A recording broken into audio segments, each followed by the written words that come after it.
Dipole moment.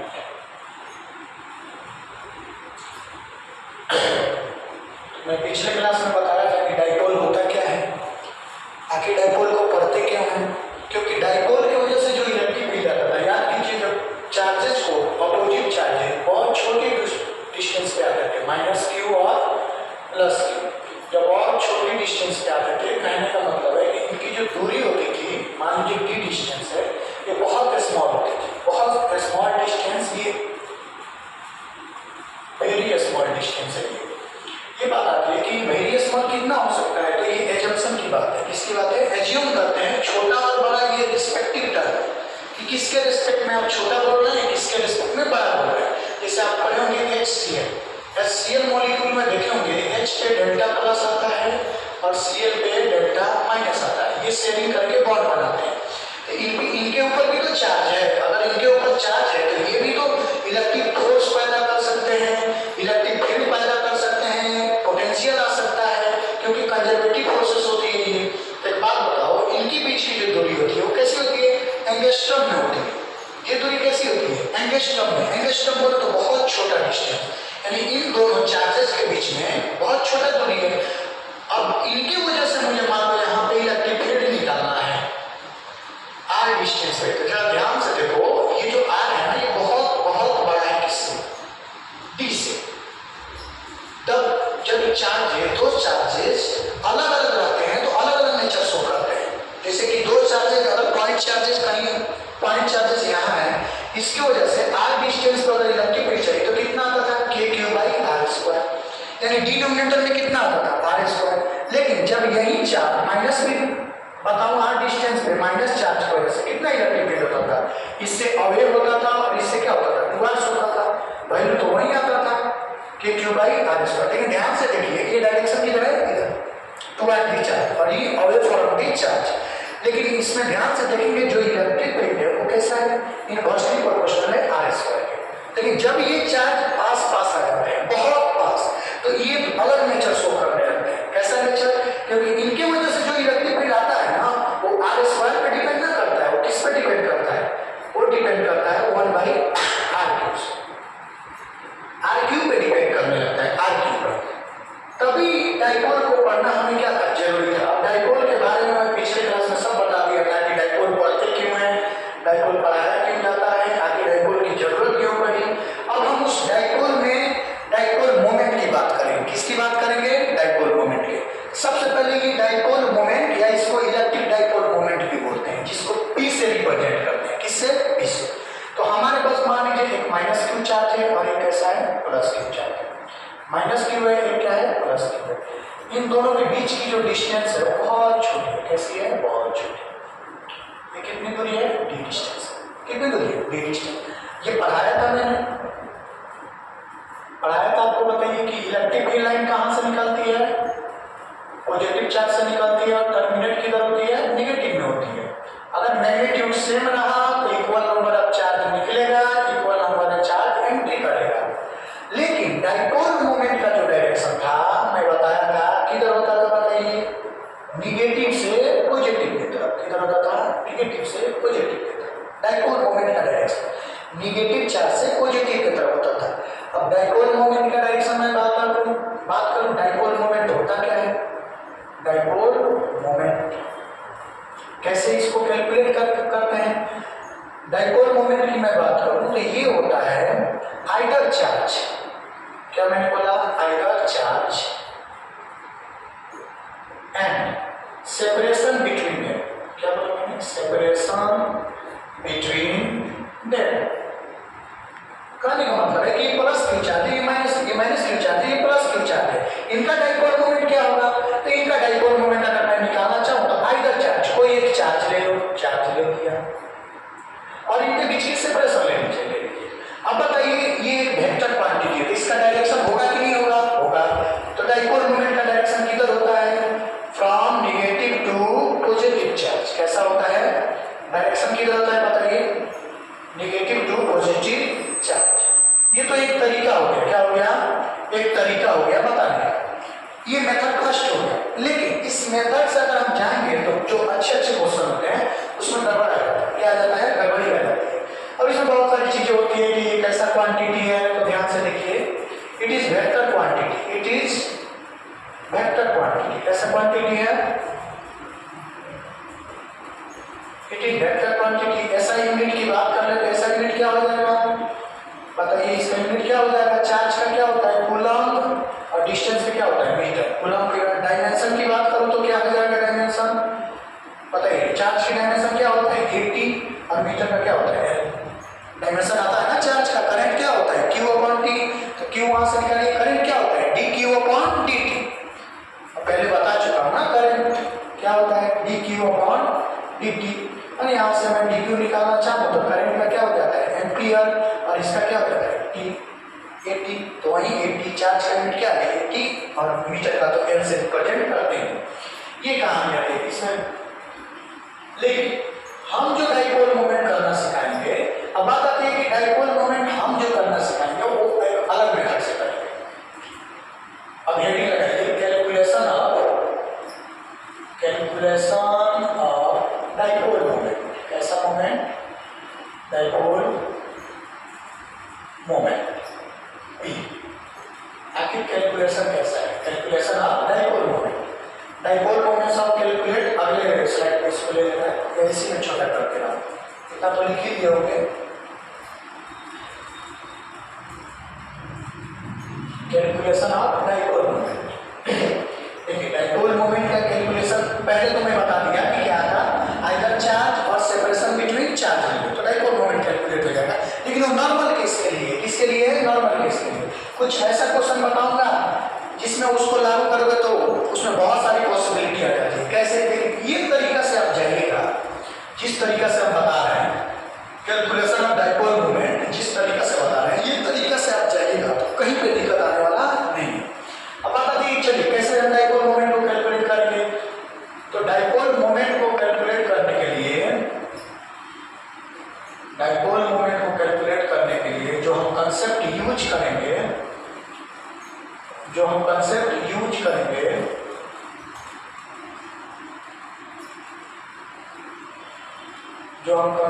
Use करेंगे वो concept क्या होगा? वो कंसेप्ट होगा डाइपोल मोमेंट जो यूज करेंगे। तो मेरा जो वर्ड जो बोला उसको ध्यान से सुनो। समेशन ऑफ चार्ज, समेशन, देखो मैं लिख रहा हूं, summation of charge, summation of charge with sign. कैसे बोलेंगे? Summation of charge with sign into position vector of charges. बोल तो दिया मैंने कि डाइपोल मोमेंट कैलकुलेट कैसे करेंगे, तो इतनी बात मैं बोल दिया। देखो दो तरीका है, पहले मैं बता चुका, आइदर चार्ज ले लो और उसका क्या ले लो, चार्ज के बीच का सेपरेशन ले लो, और डायरेक्शन नेगेटिव चार्ज से पॉजिटिव चार्ज। वो मेथड नंबर फर्स्ट में बताया था। लेकिन इस मेथड से आप जाइएगा तो गलत होने की चांसेस ही नहीं है एक भी, क्योंकि उससे जाइएगा ना उसमें बहुत सारे पॉसिबिलिटी आ जाएंगे। मैं बताऊंगा, क्वेश्चन कराऊंगा तो बताऊंगा। और ये जो मेथड है डाइपोल मोमेंट की बात करो, क्या हो जाएगा? चार्ज विद साइन रखना है, समेशन करना है। अगर सिस्टम में बहुत सारे चार्ज है ना तो सभी चार्जेज को साइन के साथ रखना है और उनकी पोजीशन वेक्टर से क्या करना है? मल्टीप्लाई करके ऐड करना है सभी सिस्टम में जितने भी चार्ज। जैसे अब बात आती है कि पोजीशन वेक्टर आपको चाहिए, ओरिजिन तो चाहिए, वी नीड ओरिजिन या बोले तो reference point to find, we need origin या reference point to find position vector. कैसा वेक्टर? Position vector. अब बात आती है कि पोजीशन वेक्टर को निकालने के लिए भैया पोजीशन वेक्टर किसी का पोजीशन बताओगे तो रेफरेंस पॉइंट तो लेना पड़ेगा, ओरिजिन लेना पड़ेगा। ओरिजिन बोलते हैं कार्टेशियन प्लेन में, तो ओरिजिन लेना पड़ेगा। अब बात आती है ओरिजिन हम लेंगे कहाँ? आप सिस्टम में कहीं भी ओरिजिन ले सकते हैं। आप कहीं भी ओरिजिन लेंगे वैल्यू वही निकल के आएगा डाइपोल मोमेंट का। कैसे? मैं अभी आपको बता रहा हूँ। देखिए अब इसमें अलग अलग केसेस करके बात करेंगे। Case number first, case number first में हमारे पास दो चार्जेस है। मान लीजिए एक माइनस क्यू चार्ज है और एक कैसा चार्ज है? एक प्लस क्यू चार्ज। कैसा चार्ज है? Plus Q charge. मैंने क्या किया, मैंने बोला इसका जो कोऑर्डिनेट दिया हुआ है वो -d,0 और इसका जो कोऑर्डिनेट है वो क्या है? d,0। अब इसमें तो सभी को पता लग रहा है, अगर ओरिजिन मैं कहीं ले लूं, अब बाकी कहाँ ओरिजिन है? मैं मिड पॉइंट को ओरिजिन ले लिया इसमें, इस केस में अपने मन से मैं ले लिया मिड पॉइंट ओरिजिन। अब मैं ओरिजिन यहाँ ले लिया, तो मैं पूछूं कि यहाँ से कितना दूर गया है पीछे ओरिजिन से, ये आगे कितना है? d distance. ये कितना है? पीछे y में चला ही नहीं, y में तो ये चला ही नहीं, देख लो ध्यान से, y में नहीं चला ही नहीं। ये चला है तो किसमें चला है? x में चला है। y में तो इसका कोई पोजीशन है ही नहीं, क्योंकि y कोऑर्डिनेट क्या है? 0।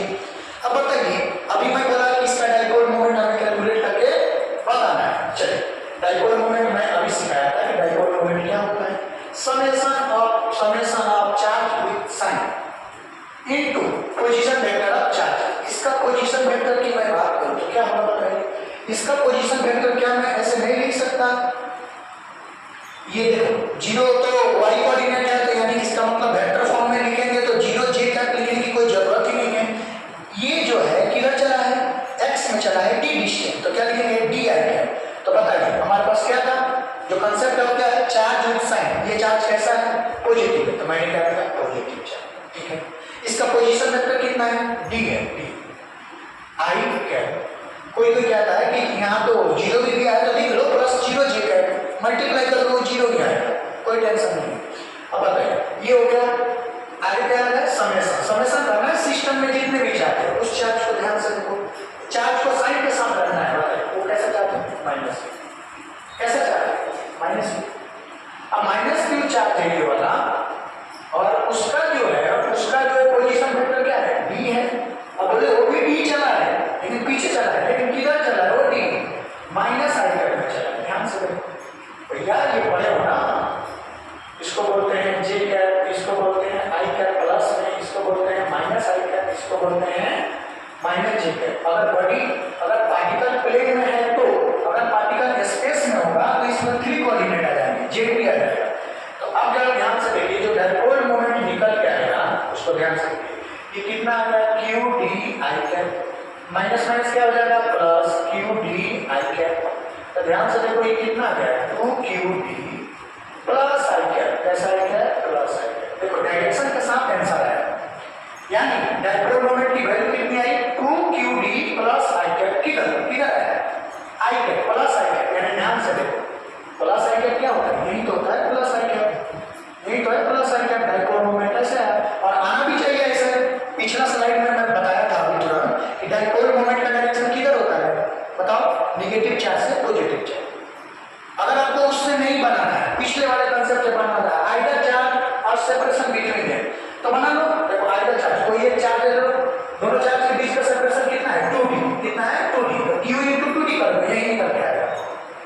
अब बताते हैं कि मैंने रेफरेंस कहाँ ले लिया था? एकदम बीच में। दूसरा केस में मैं देख रहा हूँ, चलो दूसरा केस में मैंने बोला था ना कि ओरिजिन कहीं भी ले सकते हैं, ओरिजिन हम कहीं भी ले सकते हैं, कहीं भी ओरिजिन ले सकते हैं। चलिए, ये -q था, कोई बात नहीं, ये क्या था? प्लस। ये प्लस q है, ये क्या है? माइनस। अब मैंने क्या किया? अपने मन से इसका कोऑर्डिनेट कितना है? -d,0, इसका कोऑर्डिनेट कितना है? d,0। मैं ओरिजिन कहीं और ले लिया, ले लो ओरिजिन कहीं और, और मैं यहाँ ले लूँगा।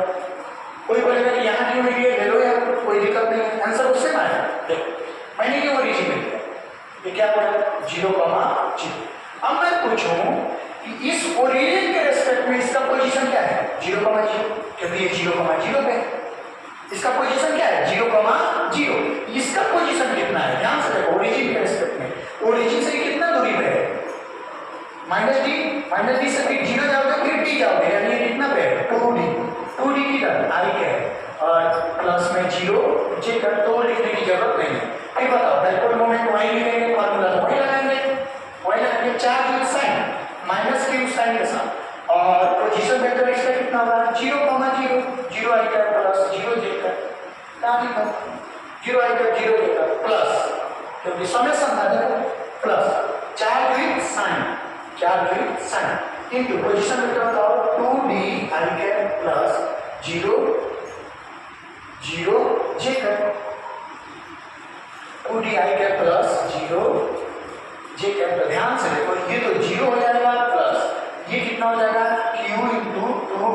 आई कैप, आंसर वही निकल के आया, 2q d आई कैप, वही डायरेक्शन निकल के आया, पॉजिटिव, निगेटिव से पॉजिटिव। अब देखो, आपको अब कि नहीं मुझे यहाँ रेफरेंस पॉइंट लेना है, यहाँ मुझे ओरिजिन लेना है, ले लो ओरिजिन, यहाँ लोगे तब भी कहानी है इससे माइनस कर रहे हैं। यहाँ इसका कोऑर्डिनेट कितना हो जाएगा 0,0 और ये कितना दूरी पर चल जाएगा, टोटल दूरी कितनी है दोनों के बीच में, एक प्लस में दी है एक माइनस में दी है, तो टोटल दूरी देखोगे ना तो कितना है 2d है, कितना है 2d, फिर यही निकल के आएगा। ये तो बात क्लियर हो गया।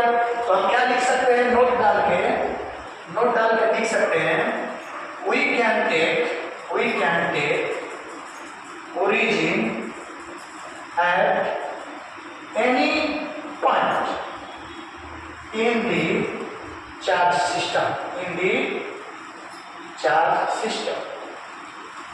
चलिए ये बात है। अब इससे मैं जेई मेन का क्वेश्चन करा रहा हूँ, जेई मेन का भी करा रहा हूँ, बहुत सारे क्वेश्चन भी करा रहा हूँ, देखो ध्यान से, इतनी तो समझ आएगा। अब केस 3 में भी आ सकता है ना, केस 3 समझ जाओ, केस 3 में क्या करेंगे, वही माइनस क्यू प्लस क्यू, अपनी बार ओरिजिन यहाँ ले लेंगे, इसका कोऑर्डिनेट 2d हो जाएगा माइनस 2d में और 0 हो जाएगा, इसका 0,0 हो जाएगा, फिर वही कहानी निकल के आएगा, डाइपोल मोमेंट का मोमेंट कितना आएगा 2qd, और वो भी किधर आएगा, जब माइनस प्लस माइनस माइनस में मल्टीप्लाई करोगे तो फिर वही निकल जाएगा आई कैप, सेम कहानी आएगा। चलिए अब अगले स्लाइड पे चलना है, क्वेश्चन में दे रहा हूँ, देखो जेई का ये सब क्वेश्चन है, find dipole moment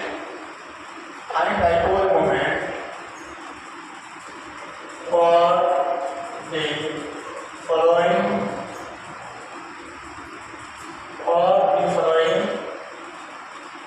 charge system, ऐसा सिस्टम चार्ज सिस्टम। तो चलिए मेरे पास कितने चार्ज सिस्टम है, देख रहा हूँ कितने सारे चार्ज सिस्टम है, चलिए देखता हूँ मैं।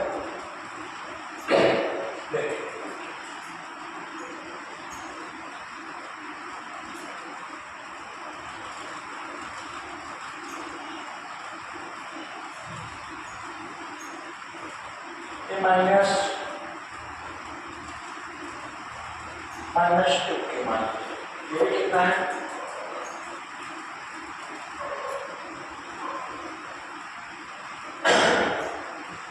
-2q, इसको मान लेते हैं प्लस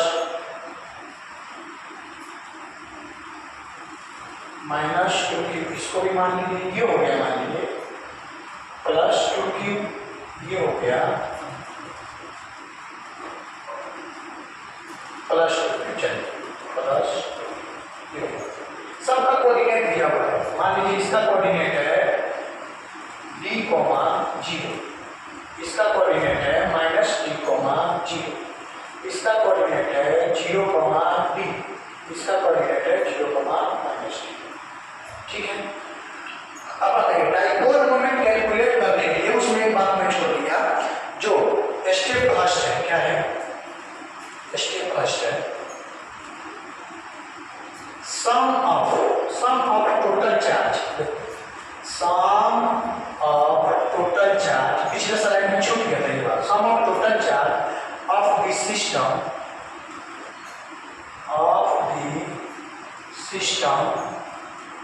is equal to क्या होना चाहिए, 0, जो टोटल Q है ना वो कितना होना चाहिए 0, तभी डाइपोल मोमेंट निकलेगा, नहीं तो निकलने के चांस नहीं। क्या इसमें ध्यान से देखिए, क्या इस सिस्टम में जो सिस्टम निकलता है इसमें डाइपोल मोमेंट निकल पाएगा कि नहीं निकल पाएगा। तो पहला स्टेप है कि आप चेक करो क्या टोटल चार्ज 0 है, चेक करो, सम करो टोटल चार्ज को, plus q plus 4q minus 4q, total charge कितना हो रहा है 0 हो रहा है, यानी डाइपोल मोमेंट निकल सकता है। चलिए स्टेप 2 में जो मेथड में बताया था, क्या बताया कि p equal to charge with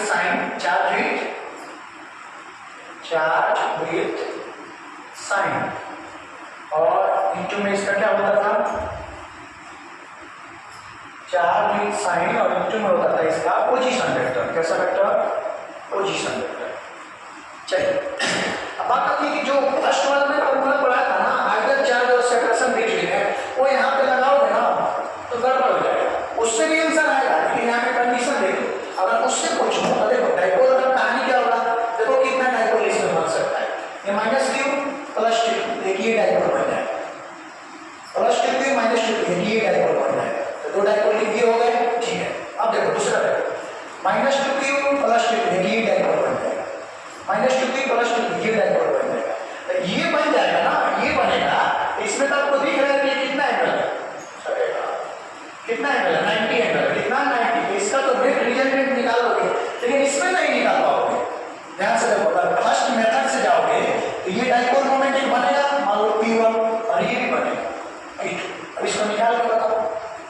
निकाल करो, कैसे जोड़ करोगे? इसको शिफ्ट भी करोगे, वेक्टर क्वांटिटी है, शिफ्ट भी करोगे, कैसे करोगे? शिफ्ट करोगे, जोड़ोगे। तो जो सेकंड मेथड मैंने बताया था, ये वाला मेथड, इस मेथड में करोगे तो कभी गलत होने की चांस है ही नहीं। अब आप आइए कि चलिए इस मेथड से हम बनाते हैं, हम तो इसी मेथड से जाते हैं। चलिए 0,0 मैं कोऑर्डिनेट यही पे लिया, कोई दिक्कत नहीं है। इसका बोलो तो कितना हो जाएगा बताइए? D I cap plus 0 J cap, clear बात है। डी डिस्टेंस आई कैप में ये बताइए, D minus I cap plus 0 J cap, clear बात। ये बताइए 0 I cap plus D into minus J cap, ठीक है। ये बताइए 0 I cap into 0 I cap plus D into J cap. अरे ये तो समझ आ रहा है ना, वेक्टर में सभी बताया गया है कि कैसे होता है। तो क्या कहने का मतलब है, ओरिजिन के रेस्पेक्ट में ये चार्ज कहाँ है, इसका पोजीशन क्या है? तो इसका पोजीशन कहाँ है? ओरिजिन से नीचे गया है, कहाँ? वाई एक्सिस पे गया है, डी डिस्टेंस नीचे गया है, तो उसको वेक्टर फॉर्म में लिख लिए। उसी प्रकार सभी है। अब उसी सिस्टम, अब हमको तो नेट डाइपोल मोमेंट निकालना है, निकालो डाइपोल मोमेंट, कोई बात कोई टेंशन नहीं है, निकालिए। अब डाइपोल मोमेंट हम निकालना शुरू करेंगे। क्या फॉर्मूला है? Charge with sign. कोई चार्ज को लो, किसी चार्ज को लेते हैं, चलिए इसको ले लो, चलिए -2 charge with sign, position vector. अच्छा पोजीशन वेक्टर कितना है? 0 I cap minus D J cap, यही तो है। देखो चलिए कोई बात। अब समेशन करना है, सभी चार्ज को पकड़ना है, उसको पकड़िए। वो कितना है? -2q चार्ज विद साइन और position vector D I cap. ये लिखने की कोई जरूरत नहीं है, मन करे तो लिख लो 0 जे कैप, ठीक, प्लस करके चार्ज विद साइन 2q। उसका पोजीशन वेक्टर क्या है बताइए? उसका पोजीशन वेक्टर कितना है? 0 I cap plus D J cap. फिर बताइए यहाँ पहुंचिए, बताइए चार्ज विद साइन, इसका पोजीशन वेक्टर क्या है? डी यानी माइनस आई कैप या माइनस टी आई कैप कर लो, कोई टेंशन नहीं। माइनस टी आई कैप, 0 लिखने की कोई जरूरत है क्या? 0, ठीक है। अब मल्टीप्लाई कीजिए, जोड़िए, आंसर आ जाएगा। देखिए ध्यान से मल्टीप्लाई, ये तो 0 हो जाएगा, माइनस माइनस क्या हो जाएगा? Plus 2q D J cap, 2q D, देखिए 0 हो जाएगा। अरे भैया ये क्या हो जाएगा? मल्टीप्लाई करोगे तो 0, ये माइनस माइनस क्या हो जाएगा? Plus 2q D G cap. ये बताइए माइनस, ये क्या हो जाएगा? माइनस है ना, माइनस और ये क्या है? Plus, minus plus minus 2q D I cap, कैसा आई कैप, ठीक है। चलिए इसको बताइए, ये हो गया, ये तो इसका क्वांटिटी है, इसको बताइए, इसको प्लस, ये तो 0 हो जाएगा, ये कितना हो जाएगा? 2q डी जे कैप, कोई टेंशन नहीं। चलिए ठीक है, इसको बताइए प्लस माइनस माइनस, बताइए 2q D I cap, clear बात है। बताया, ध्यान से देखिए, जे कैप बोलना कितना है? 2 है, तो 2q डी कितना हो गया? 4q D J cap, 4q D J cap. देखिए यहाँ ये वाले और ये वाले को ध्यान से देखिए, और minus minus 2q D I cap, यानी हमारे पास जो डाइपोल मोमेंट निकल के अभी जो आया, ये आया, आई में भी है, जे में भी है। अब इसको याद रखो, देखो ध्यान से, जो हमारे पास डाइपोल मोमेंट निकल गया ओरिजिन से, देखिए 4q डी कहाँ है? जे कैप में। जे कैप कहाँ होता है? ऊपर, इधर है 4q डी, इधर जे कैप। और 4q, ये 2 2 कितना हो जाएगा? 2 हो जाएगा ना, बोला तो कितना हो जाएगा? 4q D I cap minus I cap में। देखो मैग्नीट्यूड देखोगे तो 4q डी, डायरेक्शन क्या है? Minus I cap. Minus I cap origin से किधर होता है? इधर होगा, ये होगा। यानी कहने का मतलब है कि यहाँ आया है और एक यहाँ है, नेट आना भी चाहिए वैसा ही, माइनस से प्लस, एक इधर आया है, कितना आया है बताओ? 4q डी, किधर? माइनस आई कैप, क्लियर बात है। अब एक बात बताइए, ये दोनों वेक्टर है, क्या है? वेक्टर, ये भी p है, ये भी p है, दोनों वेक्टर है। जब दो वेक्टर 90 डिग्री पे होते हैं तो उनका रिजल्टेंट कैसे निकालते हैं? आप फॉर्मूला से जाइए, √a² b² 2ab cos theta, उससे भी निकालेंगे तो वही निकल जाएगा। लेकिन मैं सब पाया हूँ, जब 120 पे हो दो वेक्टर का मैग्नीट्यूड, तो डायरेक्ट एक वेक्टर का मैग्नीट्यूड आंसर आ जाता है। जब 90 डिग्री पे हो तो पॉइंट वेक्टर हो जाता है। जब 60 पे हो तो root under 3 kind of magnitude का पॉइंट वेक्टर हो जाता है। तो ये 90 डिग्री है, इसका पी नेट कहाँ आएगा, एकदम बीच में आएगा, और वो कितना आएगा, root under 2 times into magnitude of point vector. Magnitude of point vector कितना है, 4 क्यूब डी। यही आपका क्या हो जाएगा, आंसर। यानी जो पी नेट होगा वो कितना हो जाएगा, रूट अंडर 2 यानी 4√2 क्यूब डी। और डायरेक्शन की बात करें तो निकाल लेंगे डायरेक्शन थीटा पे, tan थीटा लगा के। ये कहानी थी। अब बताइए कि इससे आप गए हैं तो इतना आंसर है, और फर्स्ट मेथड से गए जाते उससे एक स्टेप में उससे आ जाएगा। देखो ध्यान से, सेकेंड मेथड से आप देखोगे उससे भी आएगा, लेकिन वहां पॉसिबिलिटी यहाँ बहुत बन सकता है। कोई पूछे सेकेंड मेथड से मैं जाऊं तो क्या हो जाएगा, देखो ध्यान से, सेकेंड मेथड से जाओगे तो मैं इसको एक डाइपोल मान लिया P1 और इसको एक मान लिया P2। माना क्या होता है, निगेटिव से पॉजिटिव, निगेटिव से पॉजिटिव डायरेक्शन, तो निगेटिव से पॉजिटिव, निगेटिव से पॉजिटिव हो गया। अब सुनो, पी नेट निकालना है तो P1 की मैं वैल्यू देखो ध्यान से, P1 की वैल्यू कितना हो जाएगा, आइदर चार्ज और सेपरेशन बिटवीन है। तो आइदर चार्ज कितना है बताइए, आइदर चार्ज कितना है 2q, और सेपरेशन भी कितना है 2d, तो कितना हो जाएगा 4qd। ये भी कितना आ जाएगा 4qd, तो वही निकल जाएगा, एक ऊपर आएगा 4qd, एक इधर आएगा 4qd फर्स्ट मेथड से, और पी नेट कहाँ आ जाएगा, बीच में आ जाएगा, जो कि इतना ही निकल के आएगा। लेकिन कोई ऐसे भी तो बोल सकता है कि हाँ ये भी तो डाइपोल मोमेंट बन रहा है, देखो ध्यान से, और ये भी बन रहा है, अरे बन रहा है कि नहीं बन रहा है, बन रहा है। ये कहानी है, ये जेई की सवाल थी। अब दूसरा सवाल लेते हैं, एक और सवाल लेते हैं जो बहुत बार पूछ चुका है, एससीबी का सवाल है, बहुत बार पूछ चुका है आपको, किसमें, जेई में 3-4 बार पूछा है।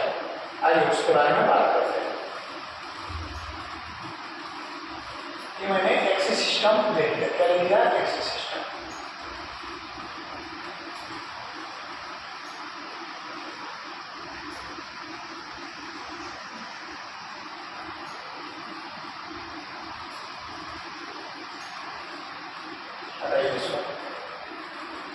हाथ से बनाते हैं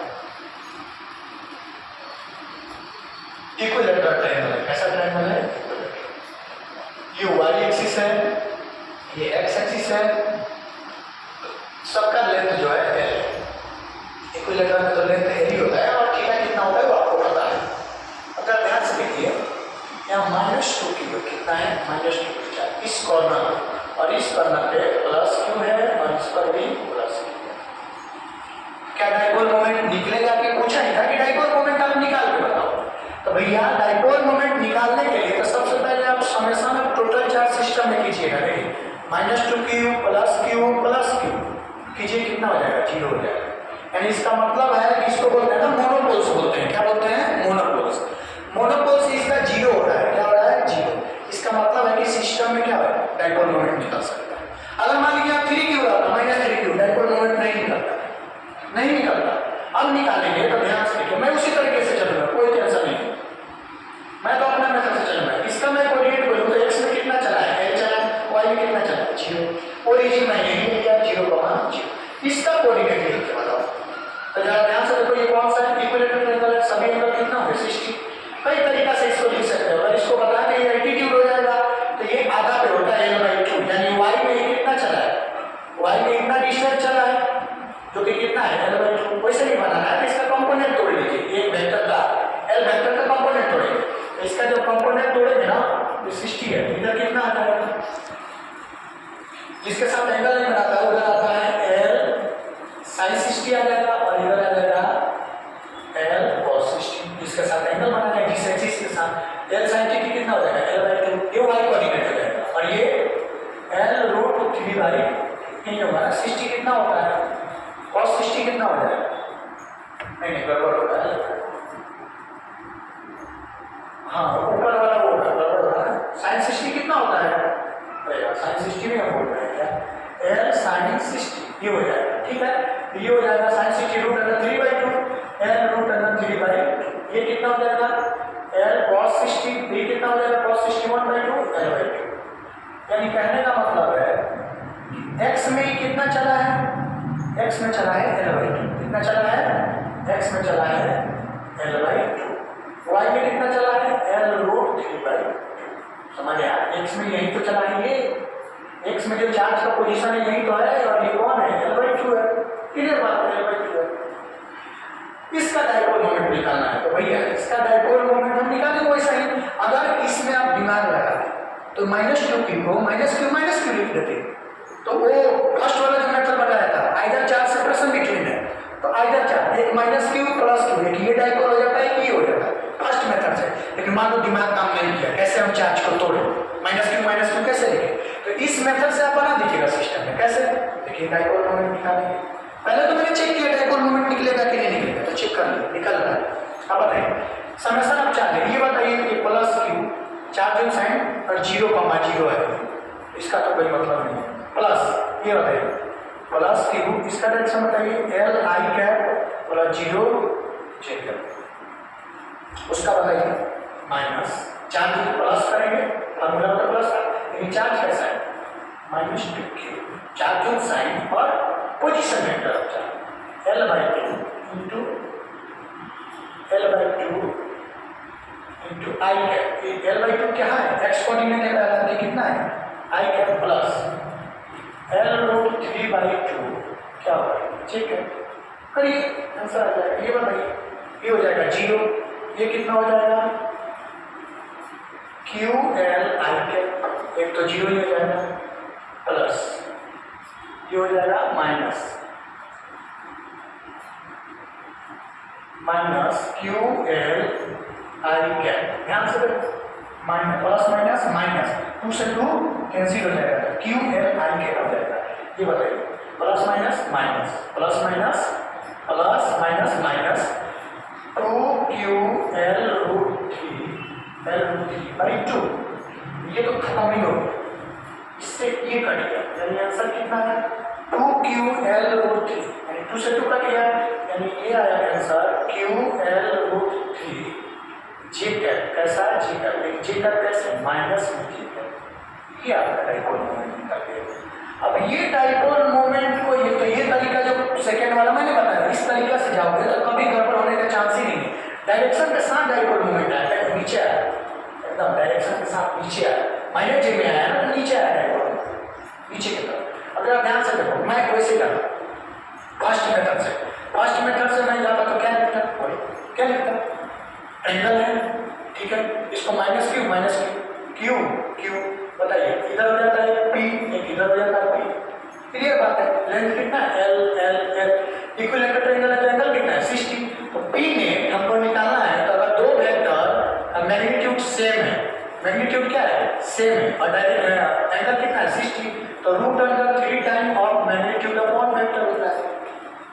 तो बताइए तो √3 और मैग्नीट्यूड अपॉन वेक्टर कितना हो जाएगा Q, और सेपरेशन कितना है L, वही तो निकल के आया √3 QL, वही निकल के आया। अब डायरेक्शन की बात आ रही है, देखो एक इधर है एक इधर है, अब दोनों का मैग्नीट्यूड सेम है, एकदम बीच में आएगा, यहाँ भी देखो बीच में आ रहा है माइनस जे में आया माइनस जे, समझ आया।